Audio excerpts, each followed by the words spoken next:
episode of the Cryptid Consortium Podcast. We are on season 2, episode 2, here with my faithful co-hosts, Mr. Nick Valenti and Mr. Gary Spikes Jr. Gentlemen, how are you? Pretty good. Doing good. I just want to remind our listeners out there and video watchers that this is 2024.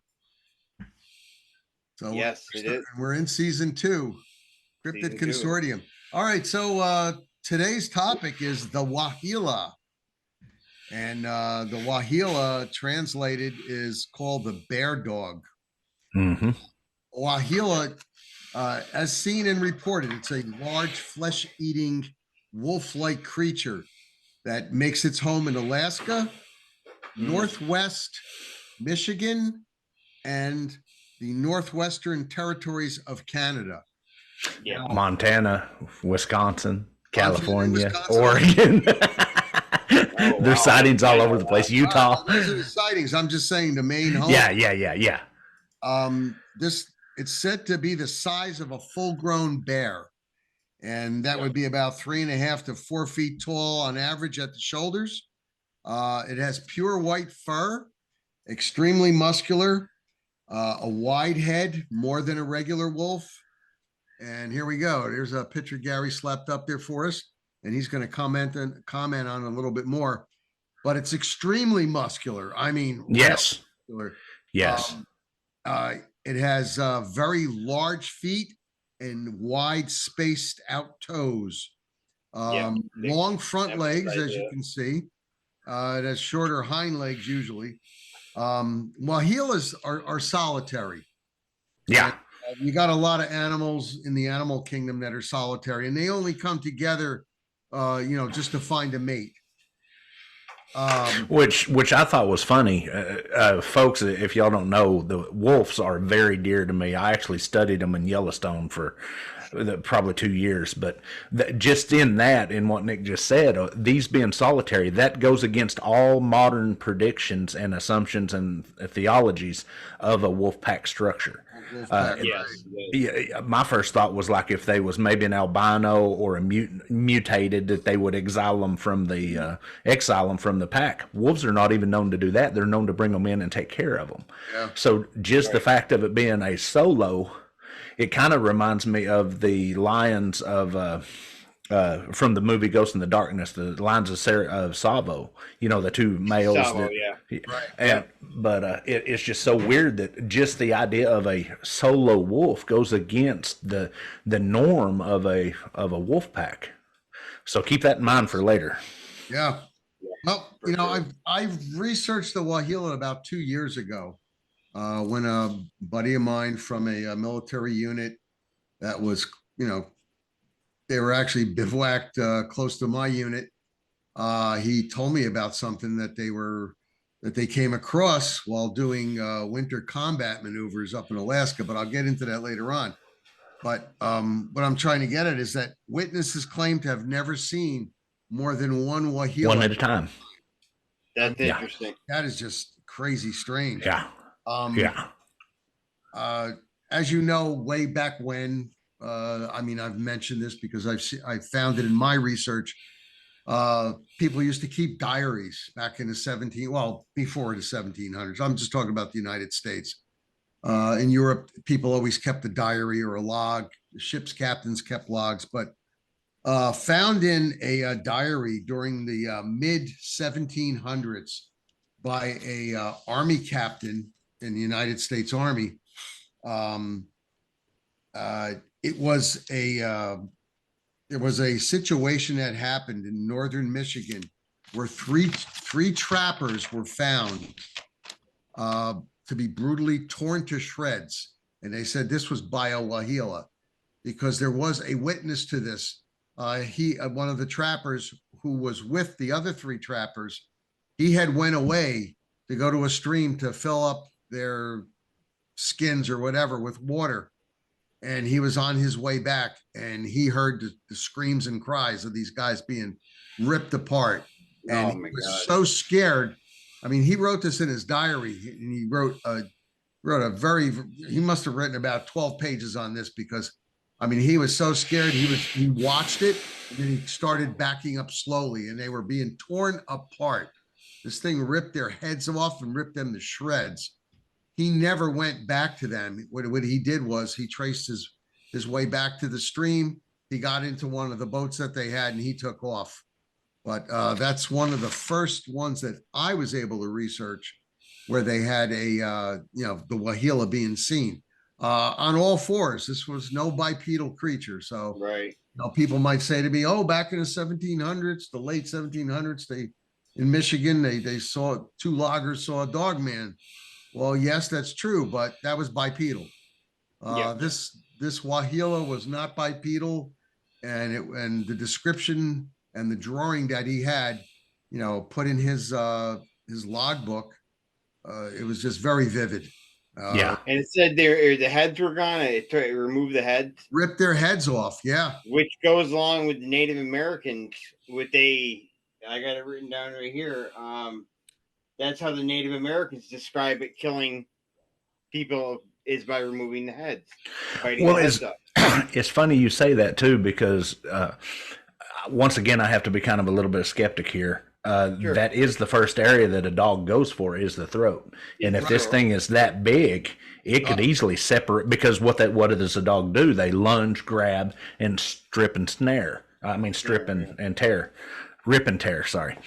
And that something that big, if he's got his throat around here, just the bite alone, my Malinois has got the third strongest bite on the planet, as a breed, and he can break a forearm. Rottweiler's got the second. Nick, you've got a lot of experience with Rottweilers, But if you take something that's twice to three times that big with that much jaw pressure, you know what has the number one bite strength, don't you? Wolf. Tell us, I hope. Yep. And especially with the way that the elongated jaws. But one thing that I was reading, and I'll get to that in a second, is, let's rephrase it. The one product that I found of an alleged wahila getting killed, they said their teeth was shorter than regular canines. But I'll get to that. But anyways, with that size, if they was that big, if they go for the throat and then go to rip and tear, it would separate. With your body flailing, it would separate your head. Oh, if it grabbed here, yeah. Evidently, I mean, the mouth is big. Yeah. Mouth is probably this big, because it said its head is bigger than a regular wolf.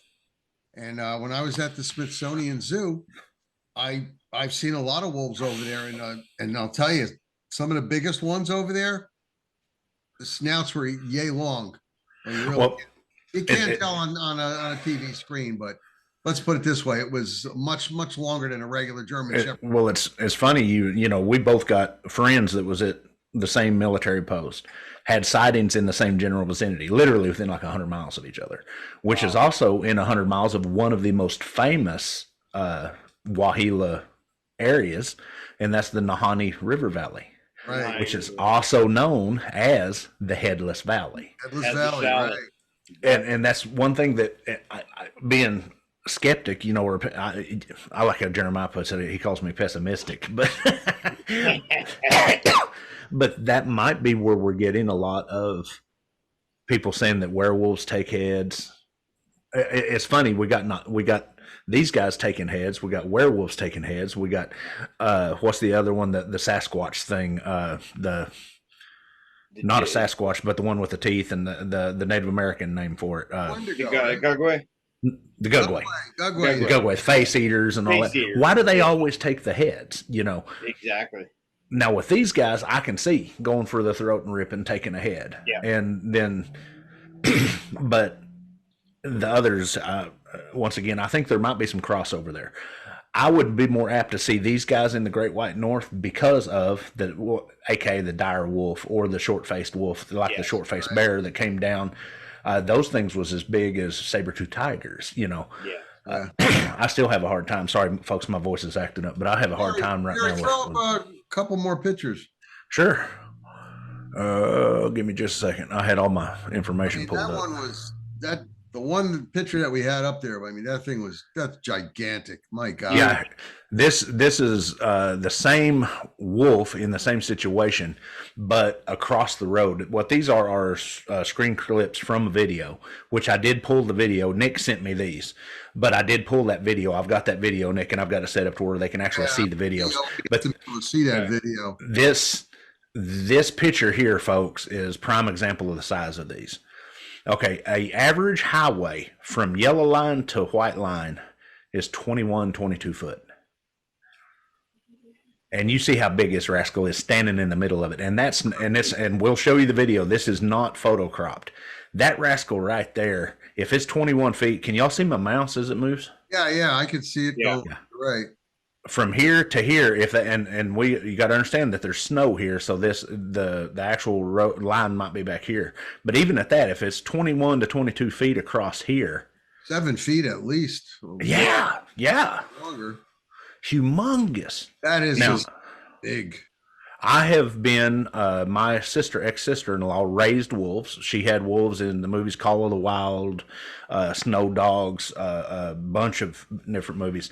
And Juno, her alpha male, would stand on his hind legs and put his paws on my shoulder, and his head would be at 9 feet. When he would sit, he weighed 248 pounds. When he would sit on all fours, he'd look me straight in the eyes at 6 foot. But this is even bigger than that. I mean, his head, if y'all see my shoulders in my head, I wear a size 7 3/4 hat. His head was this big, but this thing's bigger than that. And he was for a biological wolf, he was humongous. 250 pounds for a wolf is big, That's huge.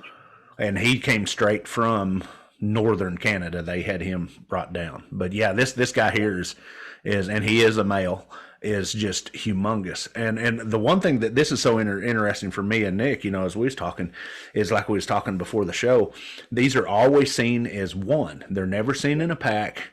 Which it just goes totally against pack culture and wolf and biological culture. It just, I wanted you to comment on the weight of one of these guys, because in my studies in zoology, some of the biggest wolves towed in at about 183 pounds. That's what I'm saying. An average wolf is 183 to 230. Yeah, that's to 220. Common weight. I mean, there are a lot of them that are way less than that. But absolutely. The biggest, and these things here. You're talking if. Oh well, they're saying that if these things are comparable to the ancient wolf that walked with, like the saber-toothed tiger and the short-faced bear, these things, if they're 6 feet tall at the withers, you're talking 600 to 800 pounds. Ooh. I mean, that is just crazy. And like I said with Juno, he was obtrusively big. That's the reason he was in all the movies. He was humongous. And now here's a key thing: they bred in Europe, they bred Irish wolfhounds to go after wolves, and they bred Irish wolfhounds specifically for their size and their weight to take on wolves. Now, I have personally seen, on average, wolves 200 pounds. They're around the ones that I've seen, because normally in captivity, a wolf is going to get heavier because they're not moving all the time. But once again, Juno at 240, 250 pounds was humongous. I mean, everybody thinks that a wolf is, and I can pull up pictures online all day long and show you that they're big, but they're not heavy. These things are muscular, or they say they're twice to three times. Juno was, he's not like a mastiff. He was slick. He's built like my Malinois. But these things, they say, are once again, like the natives say, are built like a bear. They're wide, and it'd be like mixing a pit bull with a Brahma bull and a wolf and putting them out there, and you would have they'd be built like a pit bull, weigh as much as a Brahma bull, and look like a wolf. Yeah. Now, any other photos that I had sent? Oh, yeah. We got else up there for them. Another important thing we had mentioned was the back legs are supposed to be a lot shorter than the front. Yeah, and I've got something on that too that kind of. Now here is a video. This is a picture that we clipped out of the video that I'm going to show you. This video that Nick sent me, and then I did some background research on it, is of a man. I actually pulled up the report from the man. His Anatolian Shepherd, which an Anatolian Shepherd was bred for chasing wolves. And when you see the video here in a little bit of this thing here, that thing looks like a cow compared to that dog. And the way it runs, and you can definitely tell that it is a canid, it is a wolf. But this thing, this was zoomed in and cropped off of the video. But this thing here, that thing's like 3 times bigger than a dog. Oh, yeah. Yeah. Not 4 times bigger. And that was a big dog. Okay. Stop share. Oh, did I not share that? I thought I did. You did. The one where it was crossing the road, you did. No, sorry, I missed that. The other one. Okay. Well, you know what? Let's just do it this way.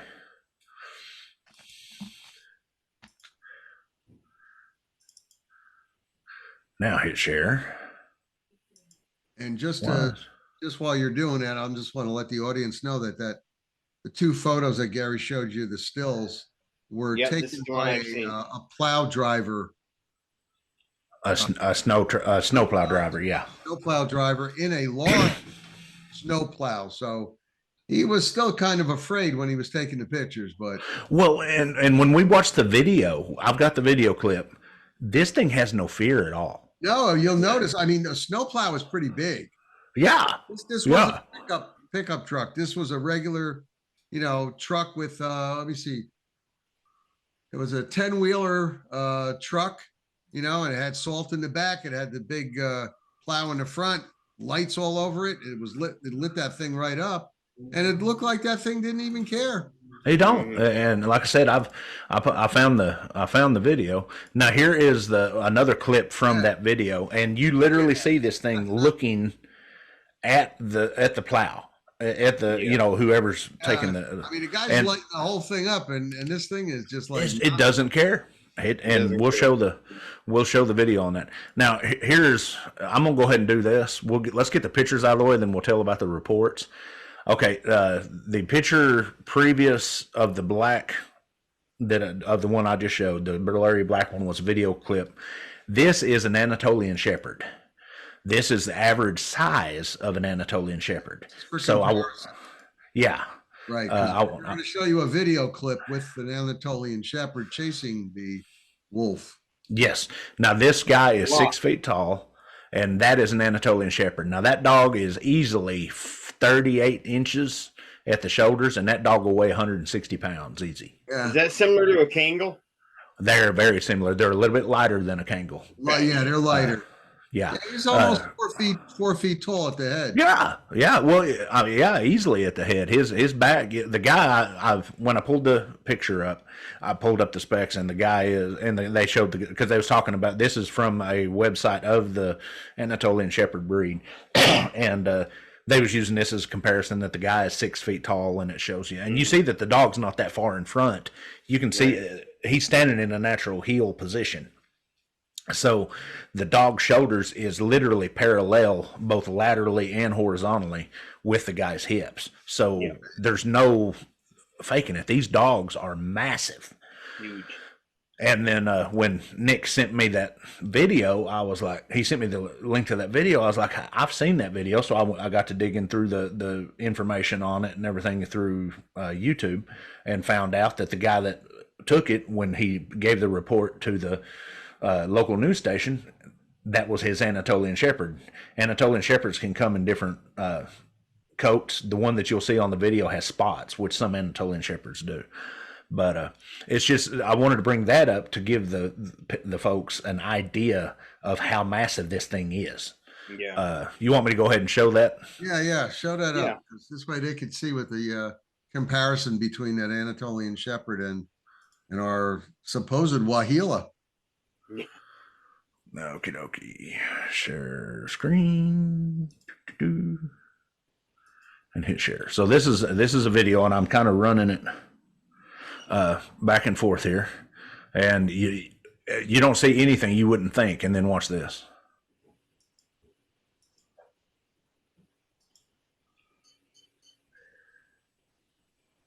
We don't have. There it goes. Too bad. I have to mute it. I have to mute it due to YouTube. There's that Anatolian Shepherd, and it's playing with this thing. Oh my God. See, you see the. Try to freeze it when it gets closer. Oh, it does up here in a minute. Yeah. Look at the way it runs. Something different about it. The way it kind It lopes around, but I mean, gallops. look Lopes, at how big that is. That is huge. Let me see if I can get it right in between. There we go. So you can see the Anatolian Shepherd, and the Anatolian Shepherd is not much closer than the alleged Waheela. And this dog, if this dog is as big as that guy, this thing is humongous, just flat out 2 to 3 times.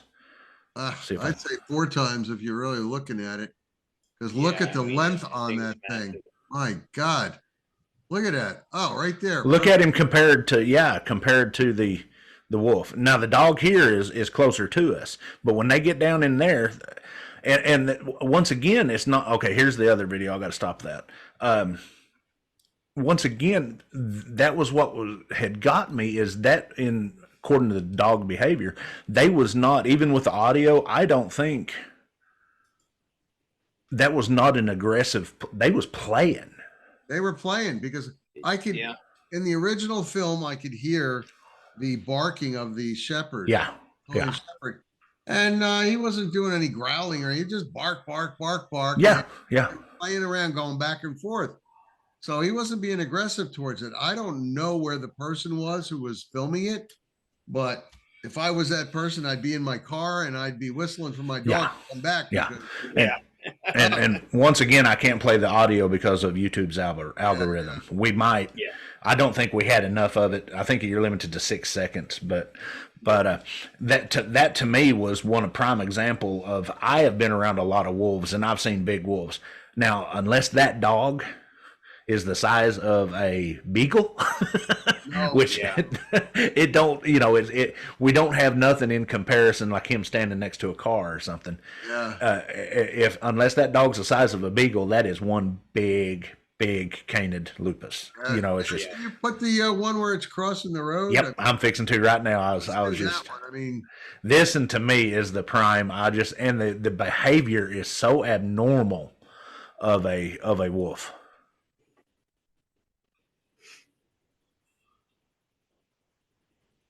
Now, keep in mind that road, these roads, the standard road is 20 feet. So that wolf, as he's crossing, you can see. He's at least 1/3 of that. Yeah, he's 6 feet long.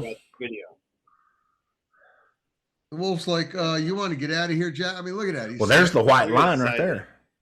He's standing up and he's saying, what do you want? I kind of get them out of the way, then we'll get into the reports. I've got a personal report. So does Nick and Jeremiah. You being up there where you're at, Jeremiah, y'all have had wolves, up there in that part of the country for years, and we've seen tracks. And that was the one thing that I could not find anything of, was alleged Waheela tracks. To me, that's the main thing I want to see is the size. But I'm finding that I got to be careful how I say this. Once again, it comes down to people's imagination runs wild when they see something like that. But when you see this video here and the prior video with the pictures, there is something abnormal out there. Wolves don't normally get that big. I was part of the program that helped release the wolves back into the Yellowstone National Park in '94. I went back and I studied them in the early 2000s. Every time I get up north, I am very, Jeremiah knows as well as anybody, I am very big into wolves. I'm big into dogs, period. Yep. But the whole point that I'm getting at is getting this big is abnormal. Always being so low is abnormal. Their behavior, the fearless behavior, is abnormal, because a wolf will usually booger off from unless they don't want anything to do with you. Yeah. Something I want to bring up though, because at the introduction, I mentioned the color, and white was the color of the Waheela that, and mostly all the reports that Yeah. I came up upon. And like I said, 2 years ago, I got interested in it because a buddy of mine told me about something, that he thought, he said, this definitely wasn't a dog man. And up in Alaska, right near the Canadian border. So it was northeastern Alaska. So it was right west of the Yukon territories. Right. Northwest territories. Yeah. Northwest. So he was northeast of Fort Wainwright. Right. If he was doing the Arctic, you said earlier that if can we say that on air? They were doing cold weather. Yeah, that was with the first training battalion. So they was right in that area. They was northeast of a little town they call North Pole. It's not the North Pole, but your guy from what 2016 was up there? I guarantee you, whatever unit your buddy was with, my buddy's unit was flying them in and out because that's too small of a base, Well, but I can't give his name because this was 2 years ago. He's only got another year to go. He's with the First Special Forces Operational Detachment Bravo. Yeah, he was Bravo Company. Yeah, the Green Beanies have quite a few detachments. Yeah, and they were doing cold weather combat training. And I might as well give this story, and you can give yeah. This is going back 2 years ago. Actually, a little bit that 2020, 2021. 2021 is the year, and it was in December. So anyway, they're up there. The full detachment's up there, except for a few guys that stayed back, and they're doing this cold weather training. It's 2 weeks. Now, mind you, Alaska is just a smidge bit colder than where you are, Jay. Yep. Yeah, just a smidge, yeah. Just a little bit, Just a little bit. But they like them to go up there when it's bad weather, super bad weather, because you never know. You might have to, fight in super bad weather. So that's what they're doing. Anyway, he's a sniper, and he's with his spotter. And his spotter spotted this large wolf-like creature. But I mean, these guys both knew what wolves look like. I mean, both of them coming from Montana. They're both from that area.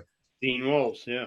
Once again, I'm not giving up their names or anything, but or who they are. Nobody will know. But still, long story short, they're partnered together. The spotter is zooming in on this thing. My buddy, he's on the rifle, and he's only got a 4-power scope. He zoomed it to as much as he could. He's going, what the? He goes, is that a bear? And his partner couldn't. He said, it doesn't look like a bear. He goes, it looks more like a dog face or a wolf to me. So then they're debating whether to put a round in it, because they're going to be operating in the area. And that's the whole reason for a sniper, is to, look out for the fellow members of the unit. Yeah. And, without permission, they weren't going to put this thing down. Luckily for them, the thing almost was coming towards them, and then it turned, and it went in the opposite direction, and they watched it leave. And the spotter had a higher powered scope, so he was able to follow it. And this thing was just following the scent of something, he said, and he just took off. But they imagine that this thing, they estimate rather that this thing was about the size of a large black bear at the least. Well, I mean, my God, what does this thing eat up there, for crying out loud? It's so cold. Well, keep in mind that's a good point that I'm going to bring up here in just a second. Go ahead, Nick. No, but I'm just saying, I mean, what does it last on? Caribou, moose. We've covered this a lot in the other shows and the other series. Everything in the north, in the colder climates, is always bigger. The moose, the deer, and the predators are the same. The polar bear, the brown bear, they're bigger mass, so they can fight off the cold even more. That's where we even in discussing in the cryptid of Bigfoot, we talk about the Bigfoot in the Pacific Northwest is genuinely described as, once again, that's because it can go either way, is bigger and beefier up there. But one thing that Nick, you brought up that I wanted to talk about, I taught in the special warfare school, I taught sniper. Taught the sniper school for 6 months, and they're trained to measure. They're trained to take notes, and those scopes, you can literally, I've got one in here on my AR. You can use the reticles on the scope if you know that and you know the range. And if it's a team and they're snipered, they do know a range. If he's calling in for a position and permission, then he has range. He has it. So he could, if he was allowed, he could tell you exactly about how big that thing is. Of course, now we have spotting scopes that does it electronically, but they've been doing it since the 40s. They using figure focal it out length mathematically in their brain. Absolutely. Absolutely. Just from the what do you call it? The levels on the scope. You got the focal length and the magnification. Yeah. And they know what they're doing about that. So the spotter said he thought it was bigger than a black bear. Absolutely. And it wasn't that far away. That's the reason they were thinking about putting it down. Yeah. Now, did they give you a color on that? Now, once again, I'm saying that, from my research, everything is saying that it is white in color. Keep that in mind. Keep that in mind. Okay? Like a polar bear. Okay. The one that they saw was a light brown color. It was during the daytime. Yeah. During the daytime, no missing it. It was not overcast. It was sunny out. They were hidden. They were in their winter warfare clothing. They were hidden very well. And this thing didn't pick them up, but it was headed towards them at first. That's when they were going to take it out. Gary, what my buddy told me, he says if it was going to come another 100 feet, he would have lit it up. It might have caught a scent of them and just turned and went the opposite directions, because wolves have been. I've been tracking wolves up at Yellowstone, and like we be following them like this, and then they literally will turn on their own tracks and head straight back down the trail as a pack. Right straight back, because they'll always, most wolves when they're traveling will travel in a line. The older ones and the sick ones travel in front, and then the alphas, the alpha male and female, and then the betas in the back. And the reason they always travel with the sick ones in front, because they don't outrun their sick. This is just little things that wolves do that are just phenomenal. Yeah, exactly. But I've seen tracks to where they just spin and go back the other way, and then we keep going, and about say 150, 200 yards, you see man tracks. It's like they catch a scent, or something, That to me is just remarkable. But on what you were saying on the white, albinoism. Now, here's where we get into the deep stuff. There are certain forms of albinoism that can make them, look at the tigers, the albino tigers are bigger, albino lions. That is one of the only things, because I can pull up my sources here, but as a pack, a pack of wolves usually do not exile a member. They'll even take in. But albinoism is one of them. Here's another one. And this is just something that I just found today. Once I told you we was going to do this, I got all excited. There is a parasite that they have distinctly, I have to use the Yellowstone pack because that's the one that we have the most information on. That Yellowstone pack was brought in from Canada, northern Canada, back in the original pack was brought in the 70s, and then they brought in another sub pack to kind of help the bloodline along in the 90s, because in the 80s and the early 90s, a lot of the ranchers demolished the pack. But the pack was, there's a certain wolves in Yellowstone National Park, and this is straight from Science News in 2021. This is straight from the Montana Game and Fish. I've got two things from Montana Game and Fish on this. But Toxoplasma gondii. What's funny is that wolves in Yellowstone National Park infected with Toxoplasma gondii make more daring decisions than their uninfected counterparts. Researchers report November 24th, the Communications Biology, wolves' enhanced risk-taking means they are more likely to leave their pack or become leaders of their own, or fight with disposed members of the pack. So I haven't got in. I don't want to get into all the toxic. It's kind of an off form of rabies. And when I say that, I'm not saying that in a scientific nature. You know how rabies affects the neurology system.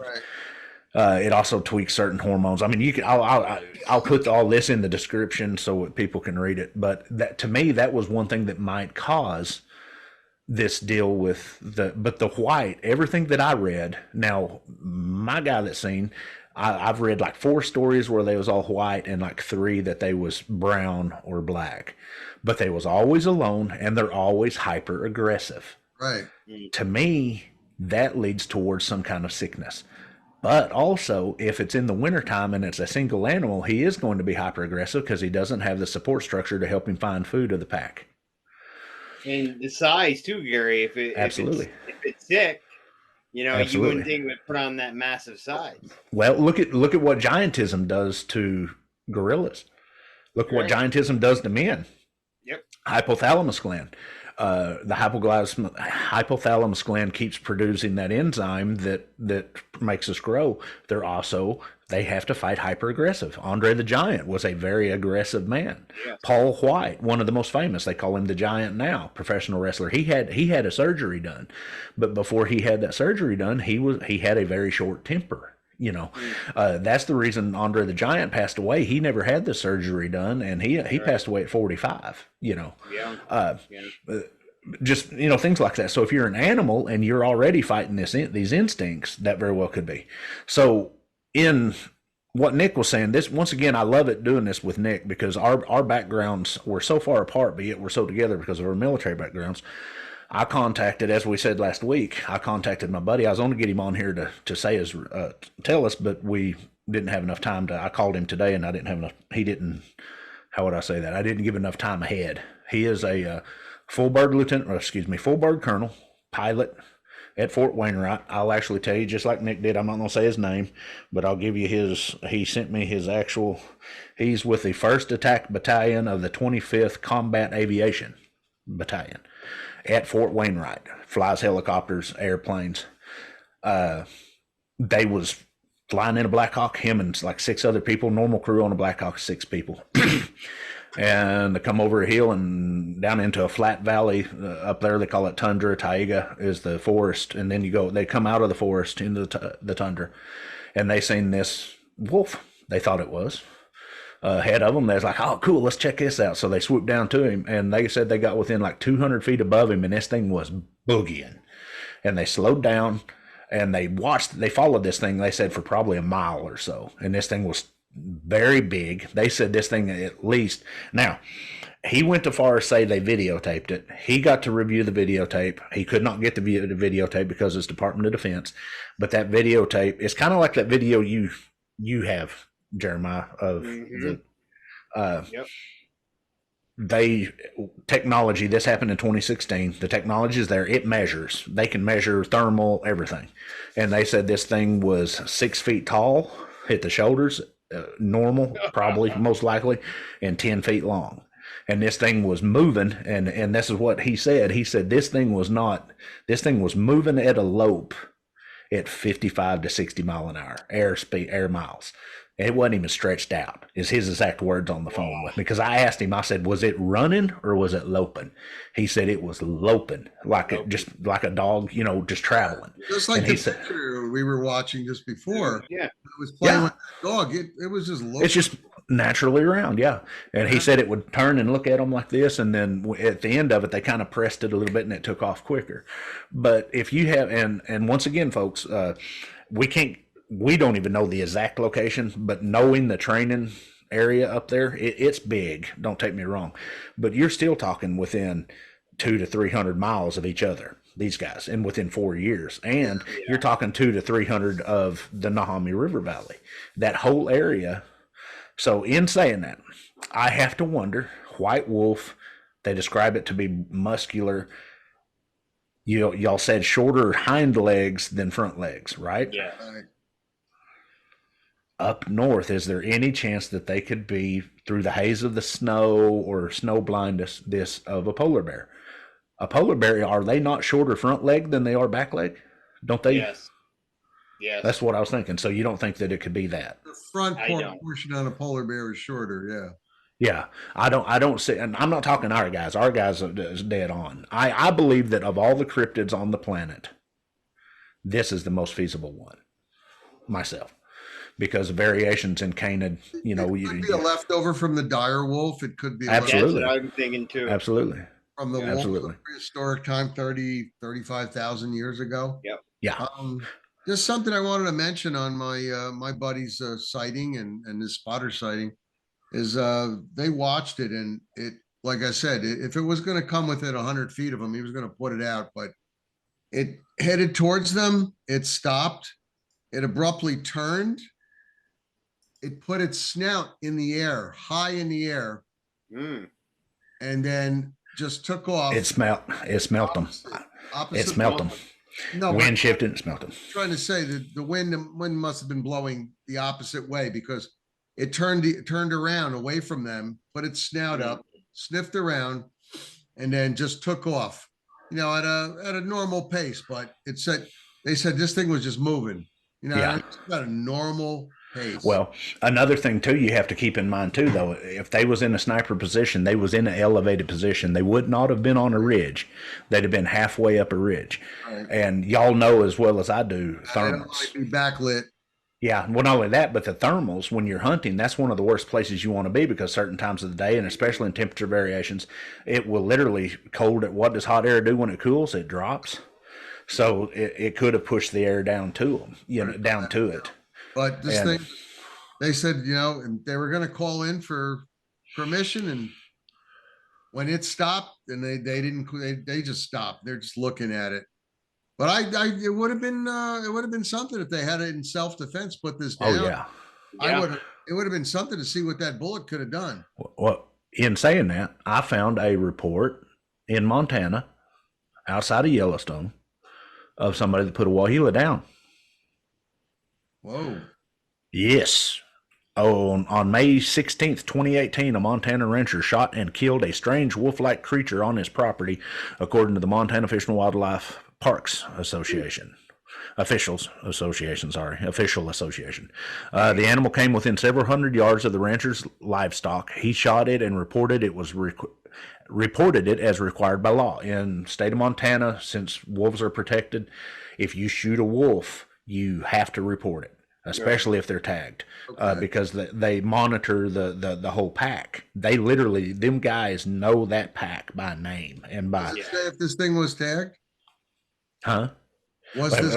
I'm getting to that. No. The animal was a young non-lactating female and a canid, a member of the dog family, which includes dogs, foxes, and of course we know that. The animal originally was not reported as a wolf, but several fish, wildlife, and parks wolf specialists looked at photos of the animal and collectively doubted it was a purebred wolf. The canine teeth were too short, the front paws were too large, and the claws were spread apart and were too long. My description of the wahila. Yeah. Absolutely. Paws and toes spread. The animal was so strange looking that the FWP, which is the Fish, Wildlife, and Parks, officials submitted some of the tissue for DNA analysis. The results of this test are forthcoming. I have sent in 2 emails today and made a phone call to the FWP of Montana. Even got a hold of my buddy that's still taking care of it might already be out. I'm going to continue looking. I got real busy and didn't finish it. We will have an update on this. But this is cool. Because they describe the wahila with the wider paws and the longer claws, and so in Montana they don't call it the wahila. The wahila is more of a northern. They call it the Shonka Warakaran, whatever. In that the same incident, the local natives, if you read down on the article, the local natives said that it brought, when they shot that thing in 2016 or 2018, that it would bring bad luck to the people of the area. So it's just cool that they put that out. Now, in saying that, one of the guys in the discussion on this mentioned shorter back legs, big claws, shorter teeth. I want to share this. I don't think so, but he said, is there any way? I think I know where you're going. Is there any way that it could be this? And I'm waiting. Somebody took some pictures of that other animal. This is in that article. Ancient hyena. I've never maybe the ancient hyena, but the biggest hyena now is only 3 foot tall. Yeah. You're right. They were talking an Ice Age hyena. Oh, Ice Age hyena. Oh, yeah. So you read that today too? Yes, I read that. You read it. Yeah. So they thought that maybe, and now here's the deal. And I don't think so either, but for a Waheela, but for what they shot in Montana, right. The way they described it, because she was 36 inches at the shoulder, very well could be a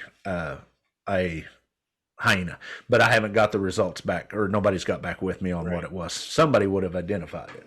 But to me, that's what this is the kind of research I'm talking about, guys, where we pull up current articles and find current.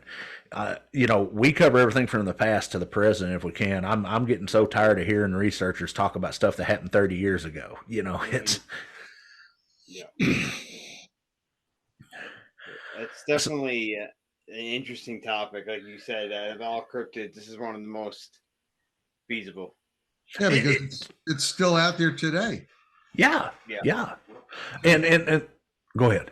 There's no shortage of those wolves, evidently, up in the Northwest Territories of Canada. Yeah. And there have been other reports.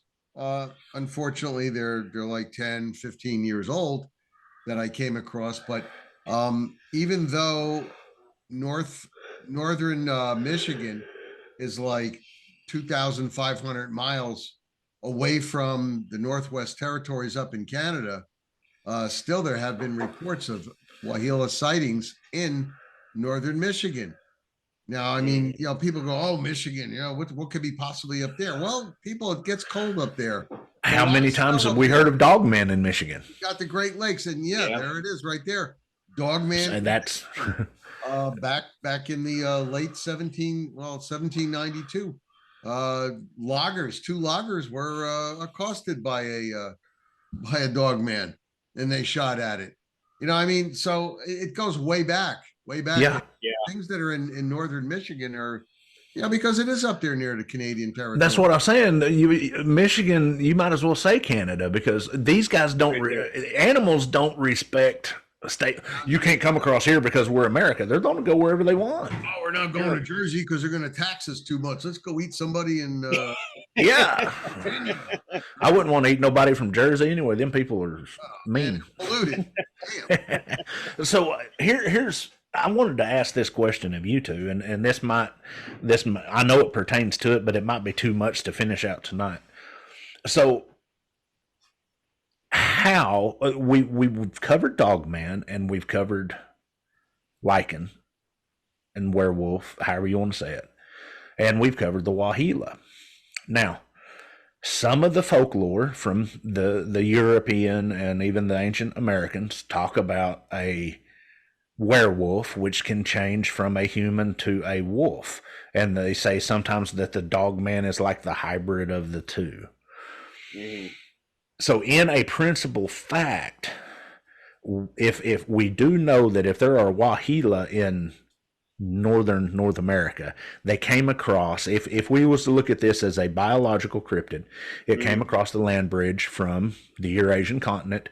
So it would have been just like with the Neanderthal, the bear, everything. So it is in northern Europe. So in saying that, could this feed some of the folklore, per se, of a werewolf being able, just like the beast of Gelauder, or however I can't pronounce it. That. Yeah, he could be a man beast, and a wolf all at once. Could this be the root of that legend? And the catalyst keep it going. Yeah, It's possible because the beginning of the legend of the werewolf. I mean, if you really look at it. It's said that a werewolf is a man that turned into a half wolf. His lower body was that of a man. And I mean, they have artists drawing, depictions of it in the journals once again. And the guy had on shoes, leather shoes, but the upper body was hairy, and he's got a wolf-like head and hairy arms and claws. Yeah. So, it's gone through the whole configuration, coming from a werewolf with a man's body, with a wolf-like head and claws, into where the guy turns fully into a wolf with wolf-like feet, and he's Yeah. bipedal. And then, of course, we have today's dog man, which is a dog man all the time. But a dog man is generally the large adults are generally 7+ feet tall. Never really 8 feet, but under 8 feet. Yeah. So I mean, we're talking about they're the same way all the time. Personally, I don't think they're the same creature. They just like a German Shepherd looks like a wolf. Doesn't make it a wolf. Yeah. Dog, Yeah. well, a dog man is not a werewolf. I don't believe. I believe they stay that way all the time. Well, see, that's what I wanted to hear, because that's what I wanted to bring up in all this. We've had this discussion in private, the three of us, a bunch. But I think, and I love how, Nick, you put it to me a couple of years ago, and y'all know that's the reason I've pretty much left the community, because nobody seems to be, there's very few of us that's willing to do this, is take each report for what it is and file it, but don't file it with everything else. I truly believe that a lot of this is misconceptional information to make a story sound better. I truly believe that some of these, I am a big fan of Miss Linda Godfrey, because she wrote what she got. I remember one specific story of hers where a lady seen a wolf wearing a flannel shirt. Right. A dog man wearing a flannel shirt. The Beast of Bray Road was very stocky, and it would be almost like one of these wahilas if he stood up on his hind legs, very stocky and with the long claws. And then you have the more slender. I truly believe, like Nick said, I believe that Beast of Bray Road style very well could be a gugwe, or some kind of altered Sasquatch type. Yeah.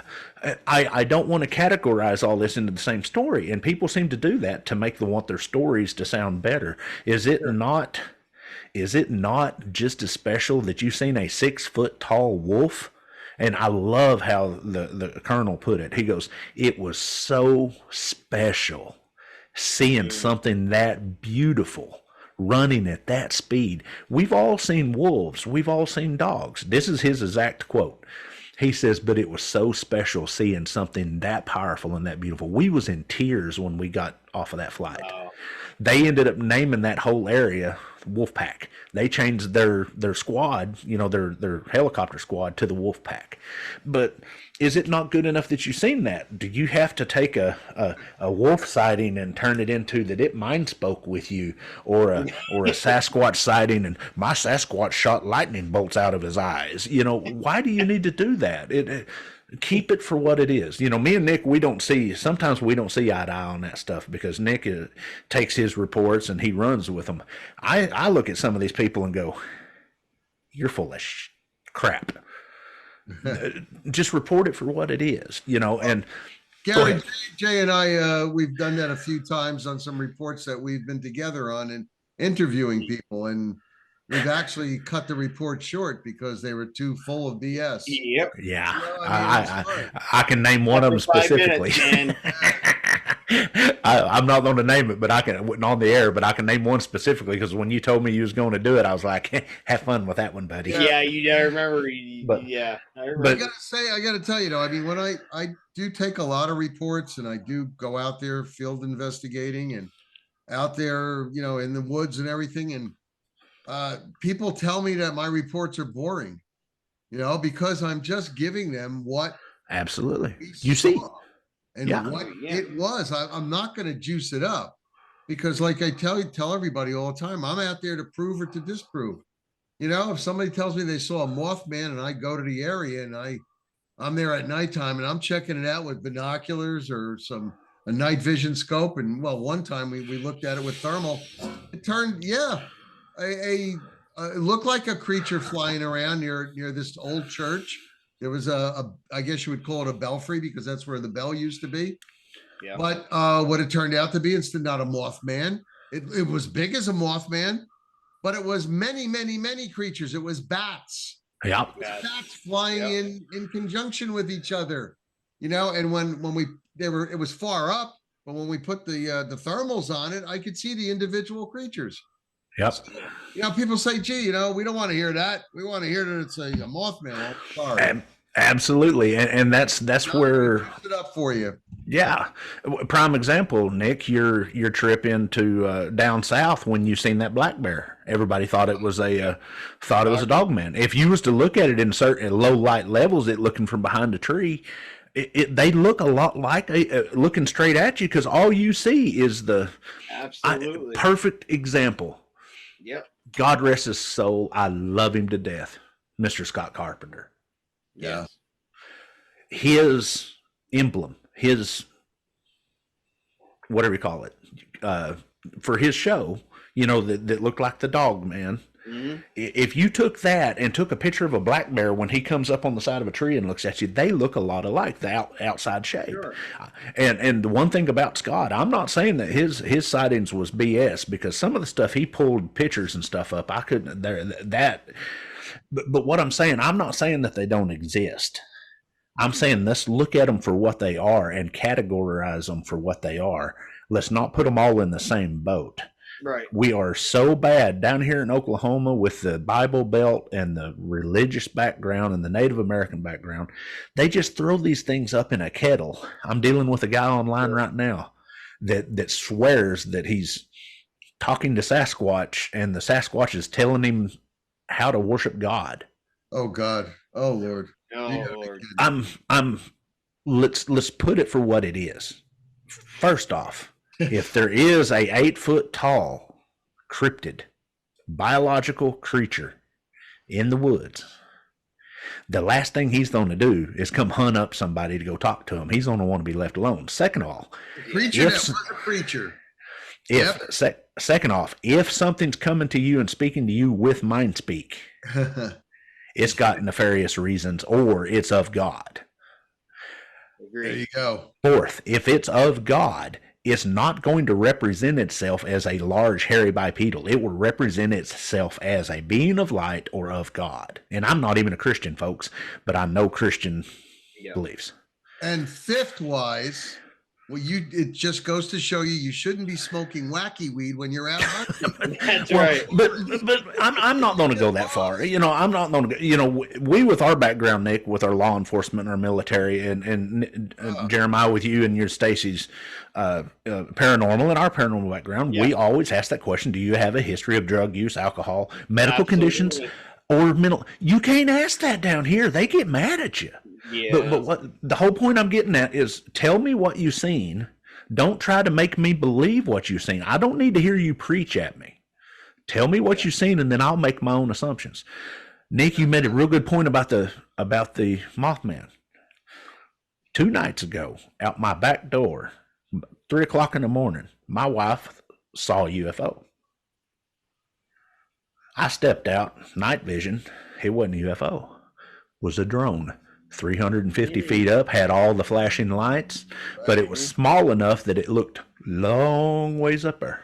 And it had literally had the somebody had built a drone to mimic a UFO. And you would not believe how many people in this immediate area around this lake, which has supposedly got Bigfoot, said, "Oh, did y'all see the UFO the other night?" It was 300 foot above my head, because I've got a rangefinder, and I hit it with the night vision when I was able to see it. Prime example. Report it for what it is. That finally somebody came out and said that it was a drone. It come to find out, the police was trying a new search and rescue drone over the lake that has a thermal camera. They're figuring that if somebody's in the lake, they can fly that drone, get that drone out there quicker than they can get a helicopter on scene. Because literally, you think about it, you carry it in a search and rescue vehicle, shoot that thing up there in 3 minutes, where it can take up to 30 minutes to spool up a helicopter.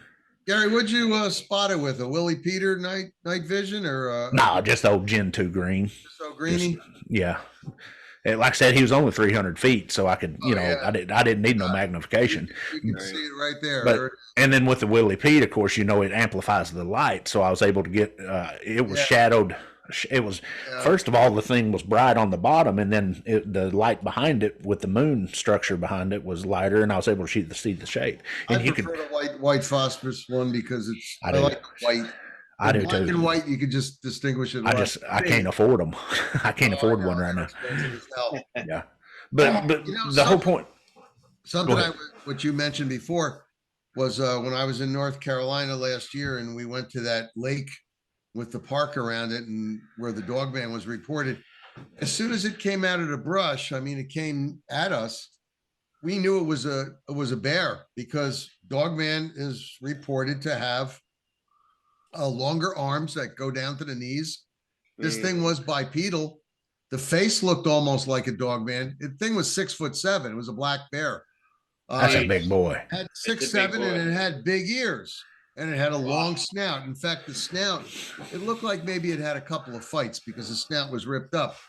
But you could see, as soon as it came out of the brush, came at us on two legs, and it was roaring. It had shorter arms, and the legs were shorter. We could tell right away it's a bear. That's why I told the guys, light him up with the bear spray, and then that took him out, and he just left, because we weren't going to shoot the thing. We didn't have a license to do any of that. But, that was the end of that one. But like I said, people on my IDP USA, they were like, gee, that was a boring story. Yeah, boring because we didn't find a dog man. We reported what you found. We actually went out there, and on the third day we found it, or it found us. Okay, it found us. We didn't find it. That's the big thing for me that throws me off about dogman, period, because a lot of people talk about it peeking out from behind trees. Well, folks don't know that black bears are. You watch any documentary or be around black bears at all, when they alert, they stand up and put their paws on a tree and look at you. That's the first thing they do. Or they'll stand up like this and turn sideways. Well, if these things are somewhat behind a tree, when they look out, all you're going to see is the one side, because they're black, unless there's light shining. So all you're going to see is the ears and the head. And they're not thinking that this side up against the tree is not, they think this thing's as wide as the tree. No, it's just behind the tree, and then you have this shoulder over here. And then the other famous story about the bear, the dog man with his claws over at the cemetery over the top of a log like this. It was a black bear punched up on, because they want to get higher so they can see and smell better. He was on top of that log with his claws like that. Bears are so funny. Black bears are so funny, guys. I mean, they are. They're uncanny. Opposed to like brown bears and grizz and Kodiaks, the black bears are just so funny because they think they're hiding behind a tree. The tree is maybe 20 inches around. And they're like 42 inches, 46. Yep. Well, maybe bigger. You seen that I shared on Facebook today, where it had the big black bear in the tree like this, and he's like, "Can you see me now?" It's like you can't see me. Haha, I'm hiding. I can smell you though. It's just like a Bigfoot, not a Bigfoot. Well, we could say that, but a gorilla, mountain gorilla, reach over and grab a tree limb and put it in front of their face. Haha, you can't see me. Y'all get me fired up. That's the big thing for me. When I listen to a report, when I hear somebody seen a shadow 30 feet into the woods and they just see something moving and looking at them, not standing at the edge of the trees, that gets me more thinking that could be a Sasquatch. Because if a Sasquatch, I've got this theory, I really think, because they have the intelligence. What I seen had intelligence. Yeah. They're going to be 4 or 5 layers back in the woods and just looking at you. They're going to be, and they might have the intelligence to come out. But I just came across a deal the other day. A guy was talking about, I think, did I send it to you? The Why Files? There's a guy on YouTube called he does the Why Files. I'll send it to you. I sent it to a buddy of mine here in Oklahoma. But he talks about Neanderthal and about how Neanderthal used to feed on us. And that's where we get a lot of this fight and flight. And he goes into talking about Lloyd R. Pye's, ideas and a bunch of anthropologic evidence. They've literally found, wherever they find fossils of Neanderthal, they very seldom find full fossils of Homo sapiens, because the Neanderthals fed on the Homo sapiens. Yeah. They found bone powder. They were cannibals. Yeah. And to me, I think Sasquatch, could be that. You know, that to me that makes. I'm sorry, to me that makes more sense than something walk through a portal. Dogman could be I have a hard time with a half human, half dog canid. It just biologically doesn't happen. Yeah. But you do have long-nosed primates. You do have bears that, you know, I'm not going to say it. I'm going to say it just like I've told you for 3 years. You got no longer than that. If there's a dog man out there that is half human, half dog, he's either genetically spliced or he's of the devil. He's created for pure evil. One or the other. Yeah. Now the Waheela, to me, 100%. We've done proven hybrid Alaskan brown bear, and in 2021, guy shot a record bear, and he was an Alaskan brown bear and a polar bear. It's a growler bear. Growler bear. We've also got scientific proof Himalayan brown bears mixed with panda bear. That's right. So I could see something, and that bear was humongous. So usually a hybrid. Usually the coy wolf. Look at the coy wolf. A dog, coyote and a wolf. They're bigger and more aggressive than a. Yes, they are. There you go with the Waheela. So the Waheela could be a certain gene splice off of a canid lupus, of a wolf. Hey Gary, it's funny. It's funny you mentioned about the gorilla. Jay, what you and I were talking about. Yeah, we were talking yesterday. Silverback, right? Yeah, on the phone, how much stronger they were. Me and Nick were thinking maybe 10 times stronger. I looked up an article today. I sent it to Nick. So the average silverback gorilla is 20 times stronger than the strongest man on the planet. 20 times stronger, guys. I mean, a 90-pound chimpanzee can rip a 250-pound man's arms off. Yeah. Yes. Now, what you want to know? Something that's funny.